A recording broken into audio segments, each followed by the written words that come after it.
Good morning dear students. बेटा आज हमारा चैप्टर है 10 सर्वनाम यानी प्रोनाउन कि सर्वनाम किसे कहते हैं।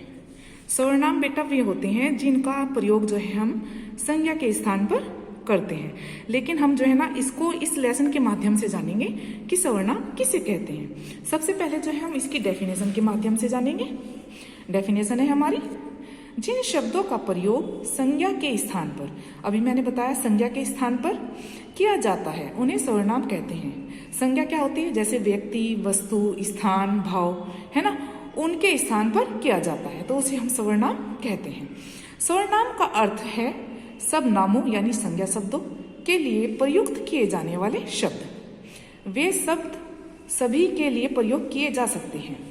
सर्वनाम के प्रयोग से भाषा में सौंदर्य आता है। अब हम जानते हैं कि सर्वनाम के जो है कितने भेद होते हैं। सर्वनाम के मुख्यतः 6 भेद होते हैं। कौन कौन से? पुरुषवाचक सर्वनाम, संकेतवाचक, अनिश्चयवाचक, प्रश्नवाचक, संबंधवाचक और निजवाचक। अब हम इनको क्रम से जानेंगे। फर्स्ट है हमारा पुरुषवाचक सर्वनाम। जिन सर्वनाम शब्दों का प्रयोग वक्ता यानी कि कहने वाला अपने लिए या श्रोता के लिए, श्रोता होता है सुनने वाला, या अन्य व्यक्ति के लिए करता है तो उसे हम पुरुषवाचक सर्वनाम कहते हैं। जैसे उदाहरण के तौर पर तुम कहाँ जा रहे हो, यानी हमने जो है पुरुषवाचक है तो किसी और के लिए कहा है कि तुम कहाँ जा रहे हो, वह कल विद्यालय जाएगा, तो जो है इसमें जो है हमारे सर्वनाम शब्दों का प्रयोग हुआ है, जैसे तुम, वह। अब नेक्स्ट है हमारा इसी का ही कि अन्य यानी कि पुरुषवाचक सर्वनाम। अब पुरुषवाचक सर्वनाम जो है वो कितने प्रकार के होते हैं? पुरुषवाचक सर्वनाम सामान्यतः 3 प्रकार के होते हैं। प्रथम है उत्तम पुरुष सर्वनाम, मैं, हम। बोलने वाला या लिखने वाला व्यक्ति सर्वनाम शब्दों का प्रयोग करता है, उन्हें उत्तम पुरुष सर्वनाम कहते हैं। जैसे मेरा, मुझे, हम, हमारा, हमने आदि। अब इसमें मैं, मैंने, मुझे, मेरा, मुझे, मुझ पर, मुझको, हम, हमने, हमें, हमारा, हमसे, हमको, हम पर आदि जो है सर्वनामों का प्रयोग किया जाता है। अब है मध्यम पुरुष। मध्यम पुरुष होता है यानी कि जो सेकंड पर्सन होता है। तू, तुम, आप। सुनने वाले के लिए जिन सर्वनाम शब्दों का प्रयोग किया जाता है उन्हें मध्यम पुरुष सर्वनाम कहते हैं। उदाहरण के तौर पर तू, तूने, तुझे, तुम, तुम्हें, तुम्हारा, तुमने, आप आदि। मध्यम पुरुष सर्वनाम सर्वनाम के कारक रूप कौन कौन से हैं? जैसे तू, तूने, तुझे, तेरा, तुझको, तुझ पर आदि। अब है अन्य पुरुष सर्वनाम। अन्य में आता है कि कोई थर्ड पर्सन, वह, वे, यह, ये। जैसे श्रोता या वक्ता के अतिरिक्त जो है अन्य व्यक्ति के लिए जिन सर्वनामों का प्रयोग किया जाता है उन्हें अन्य पुरुष सर्वनाम कहते हैं। जैसे यह, वह, वे, ये, उसे, उन्हें, इसे, इन्हें, उनका आदि। यानी कि कोई थर्ड पर्सन है, हमें नहीं मालूम कि कौन है। अब अन्य पुरुष सर्वनाम कौन कौन से होते हैं? जैसे यह, इसके जो है ये दिए हुए हैं यहाँ पर एग्जाम्पल के तौर पर। वह का जैसे वह, उसे, उससे, उसके लिए, उसको, उसका।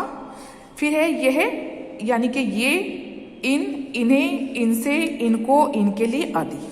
वे, उन, उन्हें, उनसे, उनको, उनके लिए आदि शब्दों का प्रयोग जो है अन्य पुरुषवाचक सर्वनाम में किया जाता है। अब हमारा आता है निश्चयवाचक। निश्चय का मतलब होता है बिल्कुल जो बात सटीक हो। जैसे यह, वह, ये, वे। जो सर्वनाम किसी निश्चित वस्तु, व्यक्ति या स्थान की ओर संकेत करे। जैसे हम कहें कि मेरा विद्यालय वहां है, तो अब विद्यालय तो वहां है, विद्यालय चलकर कहीं जा नहीं सकता, तो निश्चित तौर पर वही है। जैसे हमारा घर उस कॉलोनी में है, तो कॉलोनी में है तो कहीं अलग नहीं है। अब जैसे यहाँ दिया हुआ है एग्जाम्पल के तौर पर, ये मेरी पुस्तक है, निश्चय है कि हाँ ये पुस्तक मेरी है। वो मेरा घर है, अभी मैंने आपको बताया। इस डिब्बे में क्या है? इन वाक्यों में ये, वो, इस सर्वनाम शब्द एक निश्चित पुस्तक, घर तथा डिब्बे की ओर संकेत किया जा गया है। अब हमारा आता है नेक्स्ट अनिश्चय, यानी कि जिसका कुछ पता नहीं है। इसमें जैसे कोई, कुछ, किसी, किन्हीं आदि। जो सर्वनाम शब्द किसी अनिश्चित वस्तु, व्यक्ति अथवा स्थान के लिए प्रयोग किए जाते हैं उन्हें अनिश्चयवाचक सर्वनाम कहते हैं। अब जैसे अनिश्चयवाचक में दरवाजे पर कोई आया है, अब हमें नहीं मालूम कि कौन आया है, तो कोई है अनिश्चयवाचक। अभी किसी ने मुझे आवाज दी, अब किसने दी हमें नहीं मालूम, तो बेटा अनिश्चयवाचक में इस तरह के सर्वनाम प्रयुक्त होंगे जिनके बारे में हमें नहीं मालूम है। अब है प्रश्नवाचक। प्रश्नवाचक जो है आपको नाम से ही पता चल गया हो, जिसमें क्वेश्चन आते हैं, जैसे क्या, कौन, कहाँ, किधर, किसे। इसकी डेफिनेशन के माध्यम से जानते हैं। जिन सर्वनाम शब्दों के द्वारा हम किसी वस्तु, व्यक्ति अथवा स्थान के बारे में प्रश्न करते हैं उन्हें हम प्रश्नवाचक सर्वनाम कहते हैं। उदाहरण के तौर पर इस पुस्तक का क्या नाम है। अब क्या, ये हमारा क्वेश्चन मार्क है, यहाँ इसका आंसर दिया हुआ है। इस पुस्तक के लेखक कौन है, यह पुस्तक कहाँ छपी है, जहाँ वो पिंक वाले वर्ड्स हैं वो सब हमारे प्रश्नवाचक में आते हैं। अब हमारा आता है संबंधवाचक। संबंधवाचक होता है जिसका जिससे संबंध होता है, जैसे इसमें जो, सो, जैसा, वैसा, जिसने, उसने, यानी कि दो शब्दों को जोड़ने वाले जो पूरा सेंटेंस बनाएंगे। जिन सर्वनाम शब्दों का संबंध किसी वस्तु, व्यक्ति या स्थान से ज्ञात होता है उसे हम संबंधवाचक सर्वनाम कहते हैं। उदाहरण के तौर पर जैसे दिया हुआ है, जिसकी लाठी उसकी भैंस। जिसकी और उसकी, ये हमारा संबंध जो है लाठी और भैंस से जोड़ रहे हैं। जिसने यह शीशा तोड़ा उसे जुर्माना भरना होगा। जिसने और उसे। फिर है जैसा बोओगे वैसा काटोगे।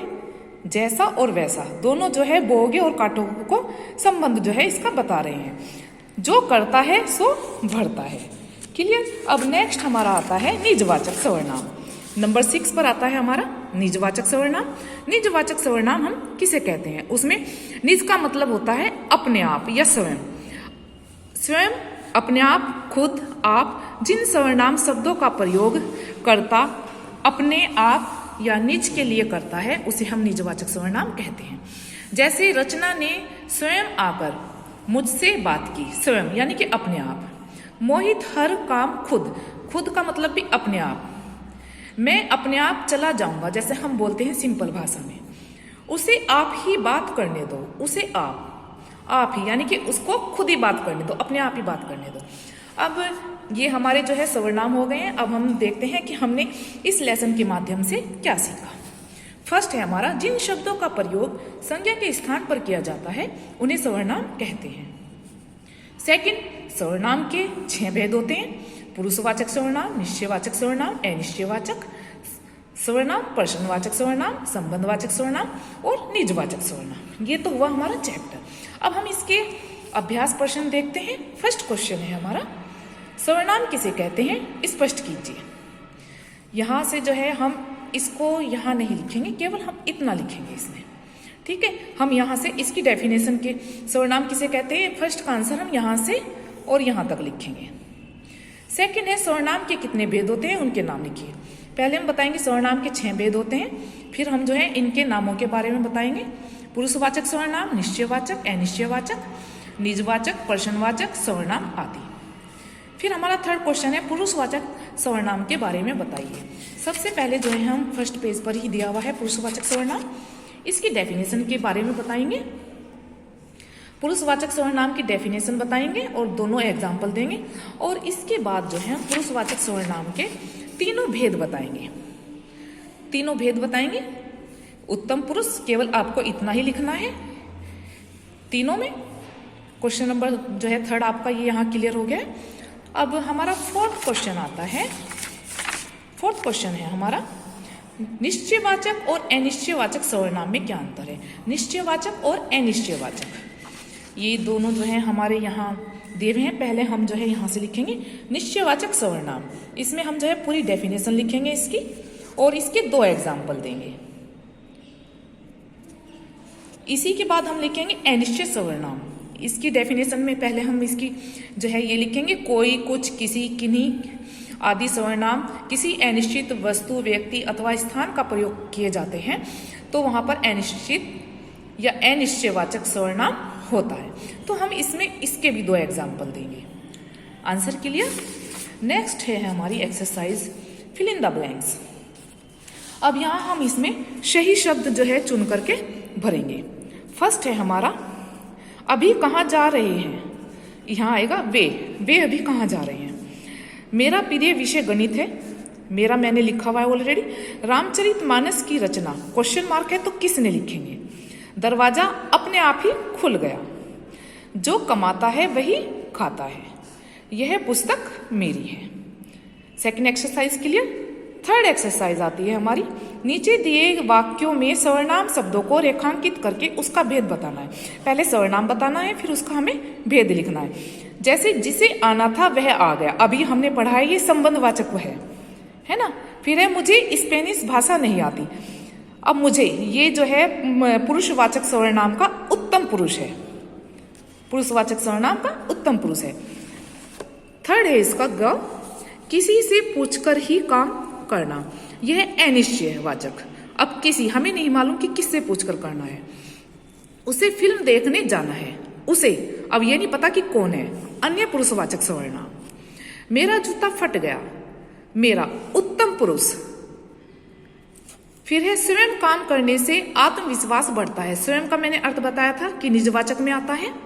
यह पुस्तक किसकी है, यह अन्य, पता नहीं किसकी है। क्लियर। अब एक्सरसाइज नंबर 4 आती है, तो यहाँ से जो है हमें उचित सर्वनाम चुनकर जो है उसी कॉलम में लिखने हैं जो कॉलम यहाँ पर हमारा दिया गया है। जैसे प्रश्नवाचक, अनिश्चयवाचक, निजवाचक। प्रश्नवाचक में कौन, किधर, किसने। अनिश्चयवाचक में कुछ, कोई, किसी। निजवाचक में स्वयं, अपने आप, खुद। क्लियर। अब एक्सरसाइज नंबर हमारी 5 नहीं है, एक्सरसाइज नंबर 6। नीचे दिए वाक्यों को शुद्ध कीजिए। जैसे फर्स्ट इसमें दिया हुआ है आप इधर बैठो, लेकिन ये सेंटेंस जो है अपने आप में बिल्कुल सही है, तो हम इसको ऐसे ही लिखेंगे। ख है हमारा, इस प्रश्न का उत्तर मेरे को मालूम नहीं, मेरे को नहीं, मुझे, यानी कि इस प्रश्न का उत्तर मुझे मालूम नहीं।